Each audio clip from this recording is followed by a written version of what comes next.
here's a question. We often kind of breeze over this. What does he mean by the gates of hell shall not prevail against it? What does it mean for gates to overcome something? Yes. This is an interesting point. Yeah. So when we talk about the gates of a city, that is a reference to the city itself. It is a kind of like saying a set of wheels to refer to the car. There's a technical term for this in English, and it escapes me right now. But it's this idea that if you say like, "Oh, I got some wheels for my birthday," I didn't. But Hmm. if I was from a much wealthier family and I could say that, I wouldn't just mean literally. In my family, it would probably be like a Four joke where they wheels. would just Just get me four four wheels, wheels. yeah. Yes. But normally it's a reference to like a car. And so likewise, the gates of hell. Sometimes you'll see people saying, "Oh, well, gates is a defensive reference, and so this is about the church triumphing even over hell."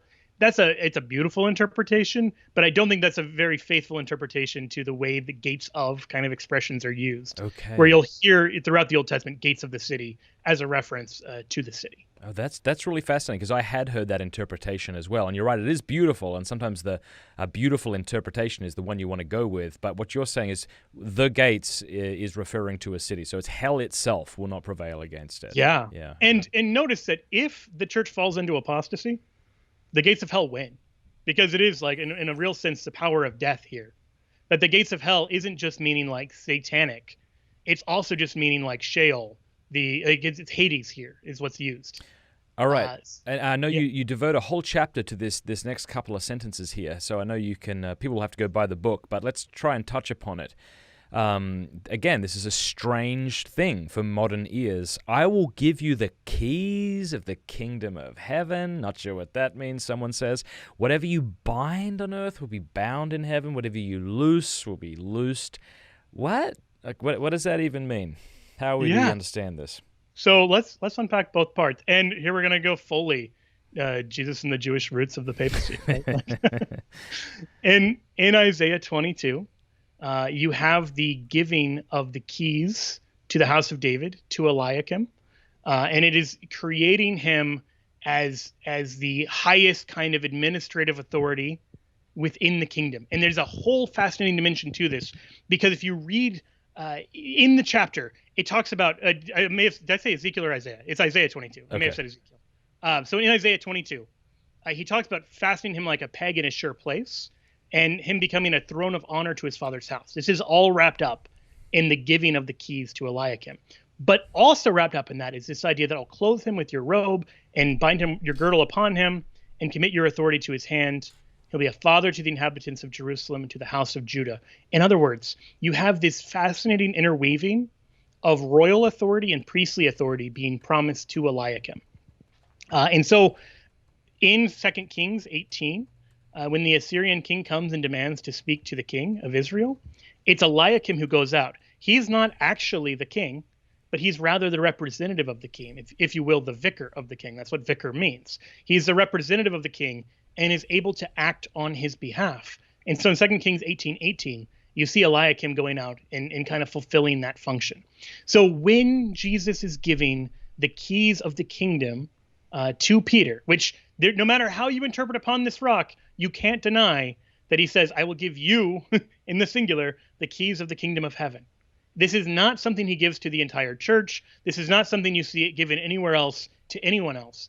You see Jesus possessing the keys himself in Revelation, and you see Peter possessing them here in Matthew 16. Don't we see That elsewhere, sorry to cut you off, no, Christ giving this authority to the other apostles as well? we do not. We see the binding and loosening authority in Matthew 18 given to the church globally or corporately. You don't have the giving of the keys of the kingdom with that. The keys of the kingdom is only given to Peter. So that's a common mistake because people associate the binding and loosening with the keys, and it's easy to understand why. These are two separate things with a separate history to each one. On the keys, Jesus is only giving this to Peter. It is this high priestly as well as royal authority, and that's the way it appears in Isaiah 22. It's the way that we see it lived out in 2 Kings 18, and there's really fascinating kind of scholarship about the way that both this that Eliakim is a very strange figure in the Old Testament because he seems to be acting as both a priest and a royal authority. So that's the keys in a nutshell, or the background of the keys in a nutshell, that he's being given that kind of authority. And so it is an authority of administration. It's also a priestly authority. But the binding and loosening is one that's really fascinating because in the Jewish context, this referred to what we would now call infallibility. And I know that sounds crazy to say, but it's pretty darn clear from reading Jewish sources. So actually, the Rabbi Kaufman Kohler, I quote in the book, that said that the various rabbinical schools had the ability to bind and loose, which was the ability to interpret the basically the Talmud the Torah in a binding way. So they could say, okay, well, in practice, this means X. For instance, if you're told you're not to work on the Sabbath, here's what it means to work. Those kind of like interpretive questions fell under the heading of binding and loosening, and it was viewed as infallible, that the rabbinical body and the Sanhedrin were viewed as receiving its ratification and final sanction from the celestial court of justice, which is, I don't know, pretty amazing. Like this idea that you can kind of act with divine authority on these questions of interpretation. Because as many laws as there are in the Old Testament, there are still going to be ambiguities that arise, and you're still going to need some sort of interpretive authority. And so if that interpretive authority can steer you wrong, then you could find yourself in a situation as a faithful Jew where being faithful to what you're told to do by your leaders makes you a violator of the law. And that's an unthinkable kind of consequence. So Jesus actually reaffirms this authority in Matthew 23 when he says to follow the teaching of the Pharisees, but not to do whatever they say, or not to do whatever they do. Because he says, do whatever they tell you, but don't model their example. They don't practice what they preach. So he explains this because he says they sit in the seat of Moses, the cathedra of Moses, which is where we get the phrases like ex cathedra when the Pope speaks that way, or even like the word cathedral. It's the seat of authority. So this kind of idea is really rich and really fascinating. There's little threads of this throughout the New Testament.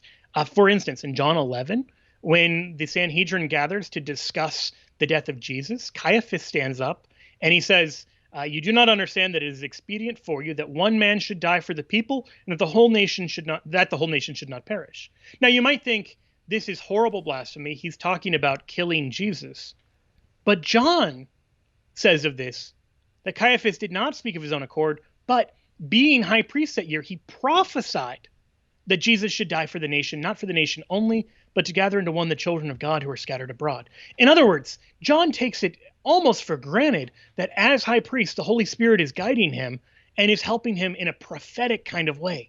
So when we're talking about binding and loosening, that's what we're talking about. That this is the kind of authority being given to Peter. And in the book, I point out that this isn't just like biblically supported. There's actually a really solid logical case you can make that without this kind of authority, it's actually impossible to live as an Orthodox Christian. Anything else you'd like to say on this verse before I ask you for some patristic backing on your interpretations and the interpretations of other Catholic apologists?